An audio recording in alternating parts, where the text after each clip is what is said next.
Salut à tous, j'espère que vous allez bien. On se retrouve dans un petit talk. Vous connaissez le refrain maintenant. Prenez un thé, prenez votre chat, prenez à manger, prenez votre grand-mère, prenez votre frère, votre soeur, votre voisin. Prenez ce que vous voulez, qui vous voulez, et nous allons papoter ensemble dans un moment convivial et d'échange. En soi, là, vous allez m'écouter moi papoter et tergiverser sur des choses qui me passent par la tête au sujet de l'écriture. Mais si jamais vous voulez me répondre, n'hésitez pas à le faire dans les commentaires. Donc aujourd'hui, le sujet qui nous amène à discuter ensemble, c'est des choses que j'ai beaucoup vues sur les réseaux sociaux, et en particulier sur Twitter, parce que si vous ne le savez pas, je suis très présente sur Twitter. Je vous invite d'ailleurs à aller me suivre là-bas, parce que je parle beaucoup d'écriture, et la communauté de l'écriture sur ce réseau est géniale. Genre, on parle tout le temps, on se soutient, on répond aux questions, blablabla. Et je vais me calmer en buvant une gorgée.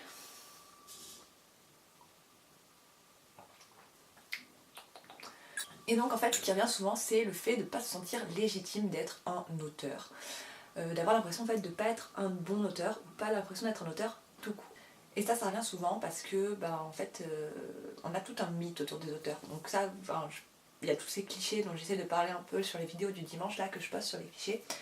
Mais aussi il y a ces clichés que nous en tant qu'auteurs on a, du quota de mots qu'on est censé écrire, de ces questions qu'on se pose sur le nombre de mots qu'un roman doit avoir, si c'est genre du coup si c'est un long roman, enfin un long roman, le fait que si c'est un long roman c'est qu'on écrit bien, si c'est un roman court c'est qu'on écrit pas bien, le temps qu'on met pour écrire un roman, la qualité de notre vocabulaire qu'on utilise dans notre roman, la façon qu'on a d'écrire, de se poser pour écrire, est-ce qu'on fait des plans, est-ce qu'on n'en fait pas, enfin il y a toutes ces questions sur le travail de l'auteur, déjà parce que le travail d'un auteur c'est assez tabou, enfin c'est pas des choses, on n'en parle pas trop, il n'y a pas de mode d'emploi pour être un auteur. Et du coup, ça fait qu'on se pose énormément de questions sur est-ce que je suis légitime à être un auteur, est-ce que je suis un bon auteur, est-ce que je suis vraiment un auteur. Et c'est des choses voilà, que je vois souvent. Récemment d'ailleurs, Cécile, dans son vlog qu'elle a sorti, donc pour moi c'était sorti dimanche, elle disait qu'elle se posait beaucoup la question aussi sur la longueur de ses paragraphes. Donc c'est des choses qui reviennent souvent et que j'ai vu après sur Twitter qu'elle disait que, donc d'ailleurs si tu passes par là, voilà, je fais une petite pub, j'ai essayé de vous mettre dans le i sa vidéo. Elle disait que voilà, elle se comparait beaucoup à des textes, parce que récemment on fait des textes, on fait des paragraphes plus courts, alors qu'à une certaine époque, par exemple dans Jane Austen, elle faisait des longs paragraphes, des choses comme ça. Et c'est vrai on a tendance à se comparer entre nous, ça je l'avais déjà dit dans une autre vidéo, et voilà, pour en revenir à ça, on a toujours du mal à savoir si on est ce qu'on vaut en fait. Et en fait, moi, ce que je me suis posée un petit peu pour réfléchir à ça, et parce que je me dis toujours, voilà, moi-même, je me trouve pas légitime à être auteur, je me trouve pas légitime à en parler. Pourtant, voilà, on se retrouve aujourd'hui dans une vidéo pour le faire, et je parle beaucoup de ça sur Twitter. Mais en fait, il n'y a pas de mode d'emploi pour être un auteur, et il n'y a pas besoin d'en avoir, parce qu'il y a autant de façons différentes d'écrire que d'auteurs différents. Que d'ailleurs de projets différents, ça aussi j'ai beaucoup lu dans mes vidéos, et tout ce qui est les espèces de codes qu'on se met d'écriture ou pour un roman, pour si c'est un roman, pour classer roman, nouvelle, etc. C'est plus au niveau de l'édition et de la vente en fait que ça se pose la question, je dirais. Et après je pense que c'est quelque chose de normal de se poser toutes ces questions, de se remettre en question, et mais enfin faut pas non plus trop se prendre la tête, ce qui est quand même un des caractères principaux, une des caractéristiques principales des auteurs, c'est qu'on se prend souvent la tête. Mais en fait il faut réussir, je pense, à bien déterminer le fait qu'on soit auteur, donc la création des textes, et le fait après quand le texte est en livre, et là ça dépend plus de l'édition, c'est-à-dire voilà, c'est là où on classifie vraiment si c'est un roman, si c'est une nouvelle, si c'est de la romance, parce que souvent on a du mal aussi à classifier par genre, parce que c'est notre texte. Moi personnellement, mon livre est vendu voilà, en romance, mais bon, pour moi c'est pas de la romance, je l'ai pas écrit en tant que romance. Pour moi c'est juste j'ai écrit un roman. J'ai écrit l'histoire de Kali et de sa bande. En fait on se pose souvent beaucoup de questions là-dessus, voilà, sur si on est légitime de se dire auteur parce qu'on n'écrit pas chaque jour, parce que telle personne écrit plus que nous, ou justement à l'inverse, on se dit est-ce que je suis vraiment un bon auteur parce que moi j'écris beaucoup et qu'en fait, peut-être que je devrais pas et je devrais écrire moins et que si j'écris beaucoup c'est pas de qualité, alors qu'en fait ça veut rien dire, on a chacun notre façon d'écrire et de travailler.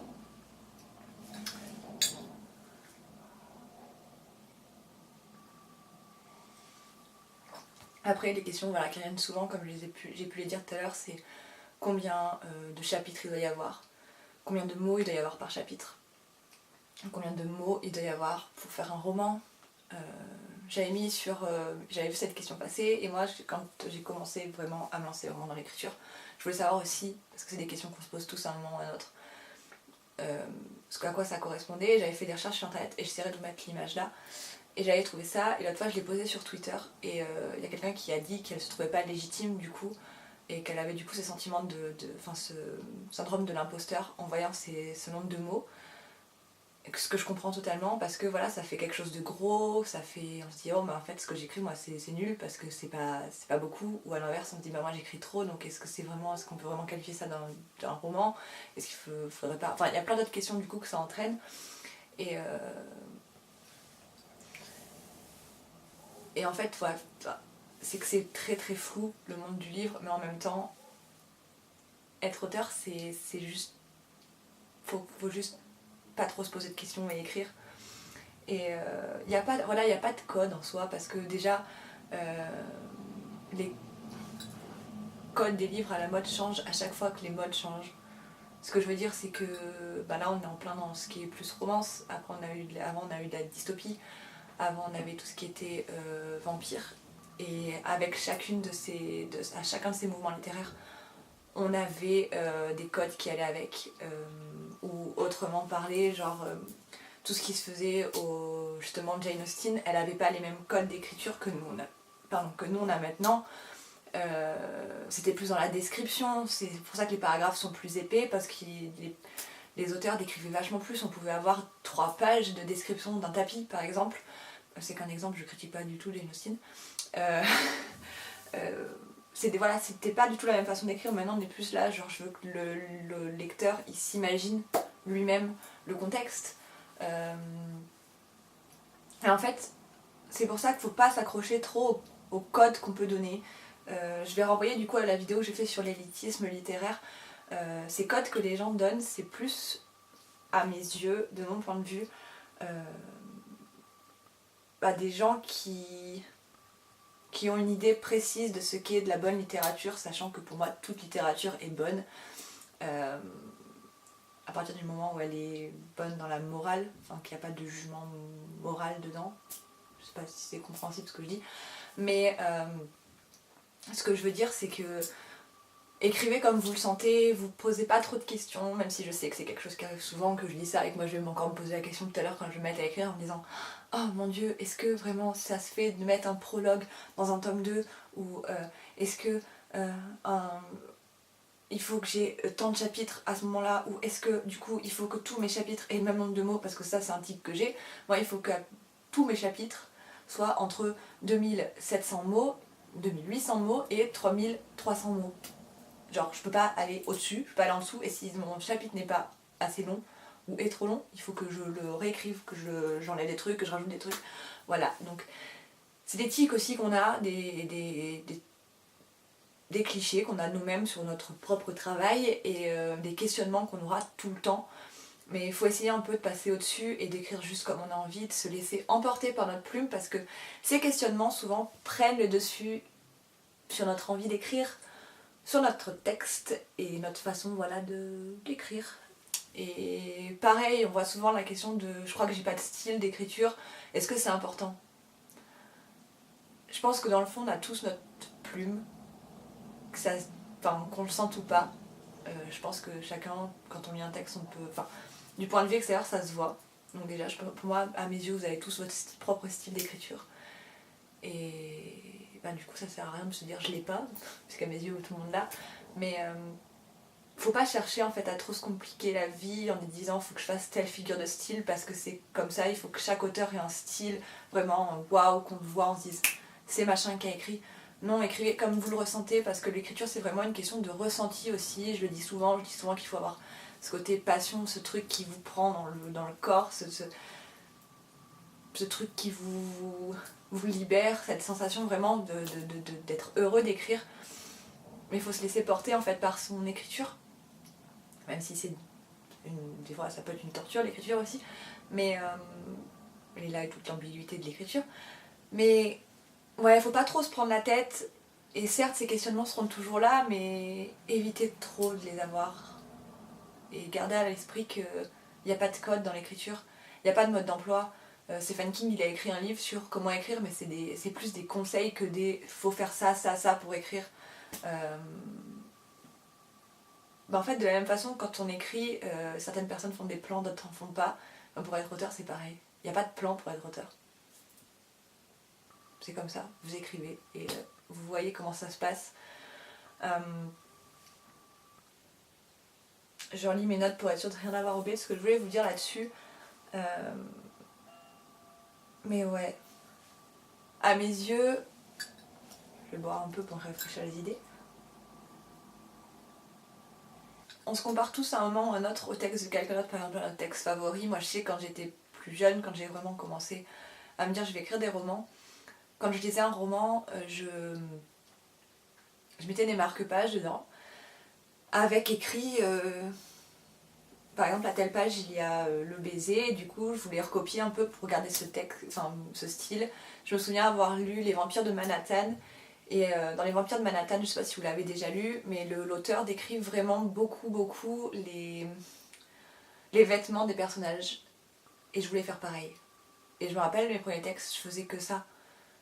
Et en fait je me persuadais que ça me collait pas du tout de faire ça. Et vraiment le moment où je me suis découverte, c'est quand j'ai écrit Sortirius, parce que je faisais pas du tout de description. Bon, il s'avère que maintenant j'en fais plus parce que ça me tient vraiment. Mais en fait avec Sortirius je me suis un peu challengée, parce que je savais que quand j'écrivais je faisais des grandes phrases. Avec Sortirius j'ai essayé d'en faire des plus petites. J'ai essayé un peu de jouer avec moi-même, avec mon style d'écriture. Et enfin avec mon style du coup, avec la façon dont j'écrivais, des erreurs que je savais que je faisais. Et des choses que je savais que je faisais trop et que je voulais pas faire, donc j'essayais de me mettre des limites moi-même, et en fait c'est comme ça que je me suis trouvée. Mais pensez, encore une fois, je le dis souvent dans mes vidéos, mais pensez à vous, à ce que vous avez envie d'écrire, à la façon dont vous avez envie d'écrire plutôt que la façon dont les autres le font. Je sais qu'on vit dans une société voilà, où on met des petites cases et que c'est bien qu'on suive le petit chemin, nanana, mais c'est bien d'être soi. Donc ça passe aussi par l'écriture, ça passe aussi voilà, d'écrire comme vous voulez, et laissez-vous guider par votre plume plus que par ce que vous avez lu dans le dernier roman qui vous a plu, par le dernier conseil que Stephen King a donné dans son livre, le dernier conseil que votre youtubeur d'écriture a donné. Parce que là, nous on est là, quand on parle d'écriture, on est là pour donner des conseils, peut-être un peu pour rassurer, mais on n'est pas là pour donner un plan à suivre pour être auteur. Personnellement sur cette chaîne c'est ce que je voulais faire, je voulais pas dire pour écrire il faut faire ça, ça, ça. Ça a jamais été mon intention, parce que pour moi il n'y a pas du tout de code. Et c'est aussi pour ça que des moments j'étais là, je suis pas légitime en fait de parler d'écriture, parce que je suis un auteur méga brouillon. Ça je l'ai dit 10 000 fois, mais franchement, des fois quand je vois certains vlogs, je suis là mais les gens ils sont vachement cadrés, genre à telle heure ils sont devant leur ordinateur, ils arrivent à se bloquer l'esprit de pas faire tel truc. Moi je suis la pro de la procrastination, j'écris quand ça me prend quoi. Il y a des fois je vais rester devant mon ordinateur à pas écrire et je vais être là, bon bah j'avais prévu d'écrire mais en fait je le fais pas, je vais regarder une vidéo YouTube, je vais regarder une série, ou je vais juste regarder mon écran comme ça. Au début je dis ah bah je suis pas légitime, mais en même temps est-ce que ça peut pas rassurer des gens de voir quelqu'un qui est aussi peu organisé, aussi dans un sens, pas, enfin je le dis pas de façon dévalorisante, enfin je sais pas, prenez-le comme vous voulez, mais aussi peu pro et doué dans la façon d'écrire, peut-être que ça peut rassurer les gens de se dire bah la fille elle a réussi à être publiée, alors qu'en vrai elle se pose juste devant son Word quand ça la prend et elle laisse ses idées partir quoi. Voilà, je sais pas si ça va avoir été utile ce que j'ai dit, je voulais comme d'habitude de toute façon dans les T-Talk. Je laisse divaguer mes idées, je parle vite, je parle trop. Là aujourd'hui j'ai dû trop toucher mes cheveux aussi. Je suis désolée, la vidéo a coupé alors que j'étais en train de parler, j'avais plus de batterie, comme d'habitude j'étais très organisée. Heureusement c'était juste avant que je vous conclue cette vidéo. Donc j'espère que toutes les pensées, toutes les réflexions que j'avais eues et que je viens de vous déblatérer ont pu vous rassurer, vous aider ou vous emmener à penser à d'autres choses, à ouvrir un débat, et si c'est le cas n'hésitez pas à le dire dans les commentaires parce que j'adore parler avec vous, même si des fois je mets un petit bout de temps à répondre aux commentaires et je m'en excuse. Conclusion de cette vidéo, il n'y a pas de code pour être auteur, ça vous l'aurez compris dans tout ce que j'ai dit, c'est le message que j'ai essayé de faire passer. Mais comme d'habitude, soyez vous-même. Je le dis tout le temps, mais c'est vraiment le meilleur conseil que je peux donner. Faut pas, bloquez-vous pas sur telle personne écrit comme ça, il faut que j'écrive comme ça. Soyez comme vous voulez, organisez-vous comme vous voulez. Ne vous frustrez pas vis-à-vis du travail d'un autre. Soyez vous, et ça c'est un conseil que je peux vous donner aussi dans la vie, soyez vous. Voilà, écrivez ce que vous avez envie. Et comme d'habitude, je vous dis, donc du coup, continuez à être vous, continuez à être originaux. Continuez à écrire, croyez en vous, parce que si c'est pas le cas, moi de toute façon, je crois en vous. Je vous fais de gros bisous, j'espère que ce petit talk vous a plu. Si vous avez des idées de vidéos, n'hésitez pas à me le dire. Et je vous fais des gros bisous et je vous dis à dimanche. Tu dis à dimanche toi aussi? Non?